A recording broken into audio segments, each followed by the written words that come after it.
রক্তে লেখা ২১ আত্মত্যাগের সেই ইতিহাস স্মরণে প্রহর গুনছে জাতি। ২১-এর প্রথম প্রহরে শ্রদ্ধা নিবেদনের জন্য প্রস্তুত কেন্দ্রীয় শহীদ মিনার প্রাঙ্গণ। রাষ্ট্রপতি প্রধানমন্ত্রীর শ্রদ্ধা নিবেদনের মধ্য দিয়ে শুরু হবে মূল আনুষ্ঠানিকতা। শ্রদ্ধা নিবেদন নির্বিঘ্ন করতে জোরদার করা হয়েছে নিরাপত্তা ব্যবস্থা।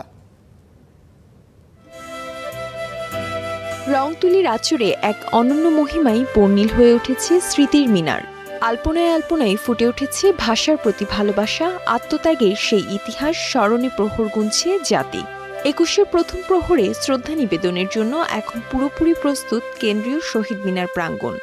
আলপনাটা তো করা হয়েছে তাদের স্মরণে সবাই আসবে দেখতে, জিনিসটা যাতে সৌন্দর্য বৃদ্ধি পায় সে কারণে। এদিকটাতেও হবে মনে হয় হবে, তবে ভিতরটাতেই মূল কাজ করা হবে এবার।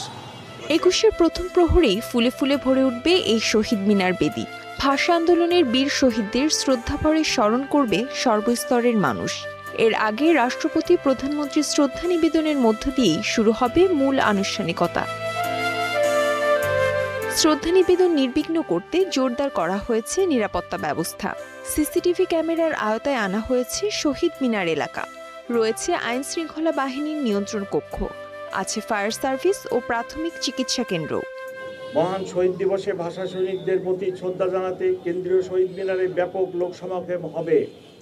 এই উপলক্ষে ঢাকা মেট্রোপলিটন পুলিশ নিয়েছে কয়েক স্তরের নিরাপত্তা ব্যবস্থা। পুলিশের পাশাপাশি অন্যান্য আইন শৃঙ্খলা বাহিনীর সাথে মোতায়েন থাকবে পর্যাপ্ত সংখ্যক স্বেচ্ছাসেবক। এই অনুষ্ঠানটি সুন্দর এবং সুষ্ঠুভাবে সম্পন্ন করার জন্য, নিরাপদ রাখার জন্য সব ধরনের ব্যবস্থাই রেখেছি। অন্যান্য সকল আইন শৃঙ্খলা রক্ষাকারী বাহিনীর সাথে সমন্বয় করে র্যাপিড অ্যাকশন ব্যাটালিয়নও আমাদের ফোর্স এখানে মোতায়েন করেছি। শহীদ দিবসকে ঘিরে ঢাকা বিশ্ববিদ্যালয় ক্যাম্পাসে প্রবেশ নিয়ন্ত্রণের কথাও জানিয়েছে বিশ্ববিদ্যালয় প্রশাসন। Jannatun Bipa, star news.